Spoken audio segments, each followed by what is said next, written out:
So I think to understand I think we need to understand exponential technologies because most people have the thinking which is linear. So exponential technologies have a very different way of thinking. So let me give you an example. If you were to take a piece of paper and fold it once, twice, thrice, maybe 50 times, how thick do you think the paper would be? So I tell people, do you think it'll reach the ceiling? And they said, no chance. Like it'll be like maybe few meters thick. But actually the size is 100 million kilometers because when you fold paper, it's increasing exponentially. The second thing about exponential technologies generally is that they don't impact one industry directly.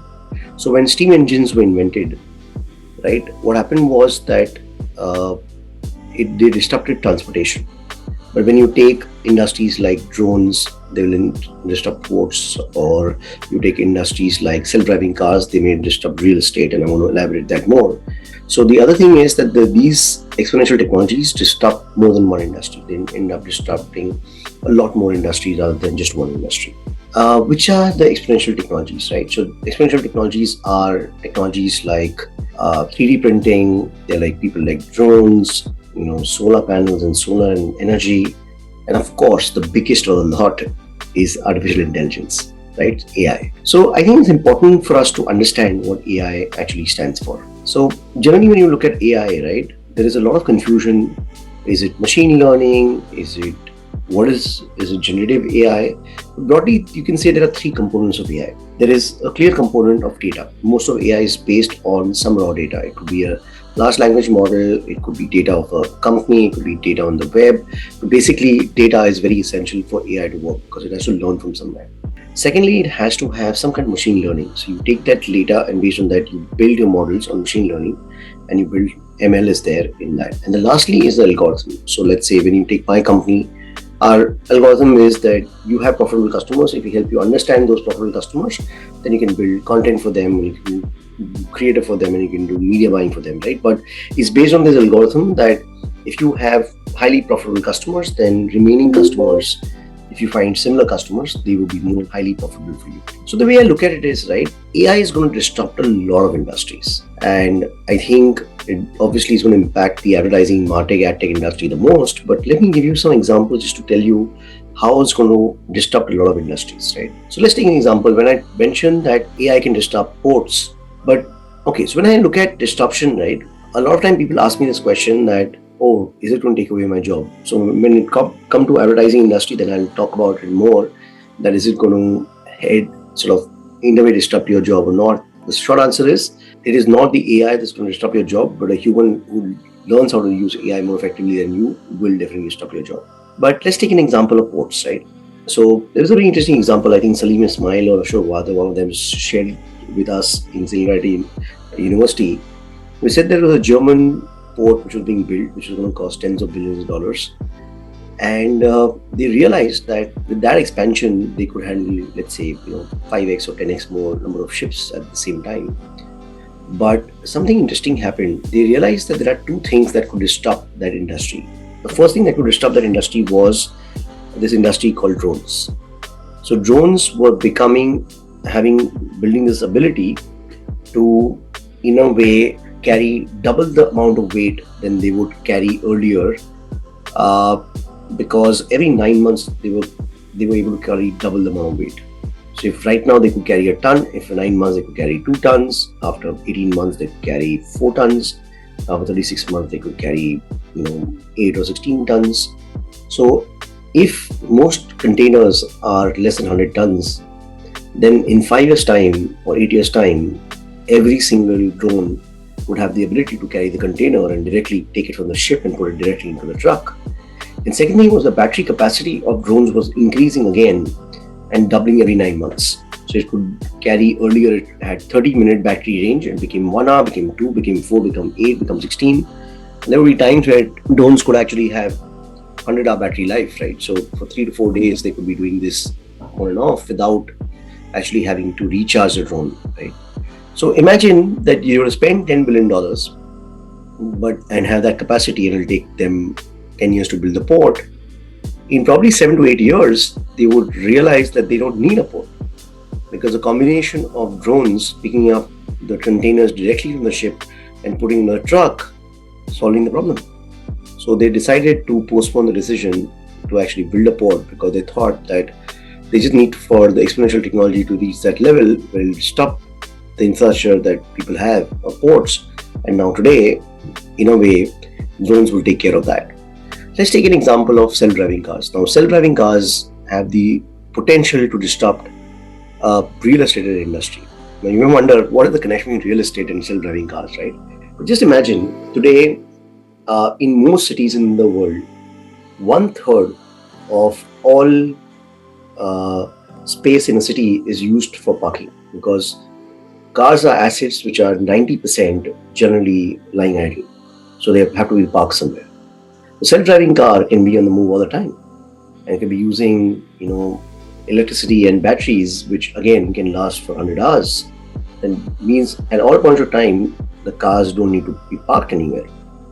So if you do that, imagine that 1/3 of the real estate, prime real estate in most cities will become vacant. The other advantage is that today you stay close to your home and pay a premium for real estate because you don't want to spend 2 hours in a car. But what if that 2 hours you could spend in a car where you could work exactly the way you work today in office or at home? Like I'm recording this at home right now. So Zoom calls I could do, I could entertain myself, I could sleep because the car is driving itself. Then I don't mind living in a slightly larger house outside the city but at much lesser premium than I'm paying for downtown. So imagine that 1/3 of the space gets free and more people move out of downtowns into outskirts of the city. What kind of a disruption it could have on real estate? So you may think that an exponential technologies like self-driving cars, what industries can disrupt? It can disrupt real estate in the world. So that's what the challenge of understanding exponential technologies is. That it's very difficult to understand that when a paper is folded 50 times, the thickness of the paper is 100 million kilometers. So obviously, what are the things that will do the advertising and marketing industry?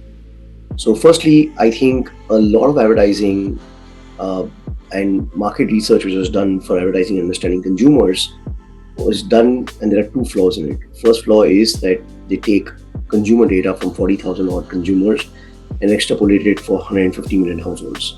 Today, you can get deterministic data from what people are thinking from the Google ecosystem, people are doing from the Meta ecosystem, what people are buying from the Amazon ecosystem. And this allows you to get real-time consumer insights and completely transform the way market research is done. But this is to be done because you are trying to analyze more than 1 million plus interest of Meta. That means it has to be done using AI. It couldn't be done earlier, but now it can be done. If you take the entire optimization engine of advertising, now AI allows you to optimize things very, very effectively because it understands the psychographics of high value customers and helps you acquire more such customers and optimize your advertising based on that. It can be very useful for content creation. It can be useful for creative outputs because today we spend hundreds of hours of creating content, and that content can now be created using generative AI, and this will actually also disturb industries like movie making. Today, when you want to build avatars, you need to spend hundreds of millions of dollars, but all the CGI and special effects that earlier used to take tens of millions of dollars, now probably independent filmmakers with AI can create those special effects with 1/100 the cost. So a lot of studios who have infrastructure to sort of make these kind of movies can now make them, or independent filmmakers can make them at 1/100 the cost. That will disrupt the movie making industry. So the way I look at it is that is it going to disrupt your job, and it's going to disrupt you as an individual? So I'll tell you what my take is, right? If I go back 30-40 years ago, a lot of us have seen Tom and Jerry cartoons in our childhood. Hundreds of people you actually were making Tom and Jerry cartoons because 30 frames in a video. That means you almost had to have somebody drawing all those 30 frames, and that would be 1 second of time. So if you make a 10-minute Tom and Jerry video, you would have to multiply 30 frames of drawings into 1 minute, 60 into 10.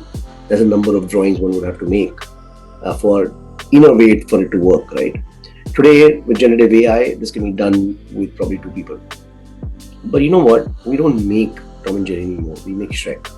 Because now what we want is when a person has to show an expression, surprise, is actually making the Shrek uh, have, have nuances in his face and eyelids and facial expressions and ticks and maybe the smile having a different dimple on the face when the person is smiling. Like I get a dimple when I smile. Somebody's trying to create this in CGI, which requires a lot of technology and probably requires AI, right? So Shrek today still requires 500 people. So you're not making Tom and Jerry anymore. The same way what I look at it is when you look at advertising, you will stop making advertising as we know it. If you have a target audience of 100 million people, you probably will divide that 100 million people into 1,000 audiences of 100,000 each and have separate creative for each one of them, separate content for each one of them, separate campaign optimization and targeting for each one of them. And that will require a lot more effort than we put in today. But AI will make that effort possible. So if you required 100 people working on a campaign, you may still require 100 people, but they will do a lot more than they've ever done before. So I think the last thing I would like to say is that today the best chess players in the world are called centaurs, where it's not a human chess player, it's not an AI chess player. A team of AI and a team of humans come together and collectively they play the best chess the world has ever seen. So I think we need to adopt AI as a part of the life. We need to think in terms of centaur. Whatever job we do today, can we build a team of AI and us put together that we do more for our clients than we've ever done before, and that's how we're going to remain relevant. So these are my two bits. If you want to remain relevant, then please accept AI as a part of life, and that's how we're going to deliver value to the companies and clients you work with, and that is going to ensure that you remain relevant in life as well as in your job and deliver better value to the partners you work with. Thank you. I'm Vivek Bhargava. I'm the co-founder and co-CEO of Consumer.ai. It's part of a larger company called ProfitWheel. Our first attempt is Consumer.ai. But pleasure talking to you. Thank you.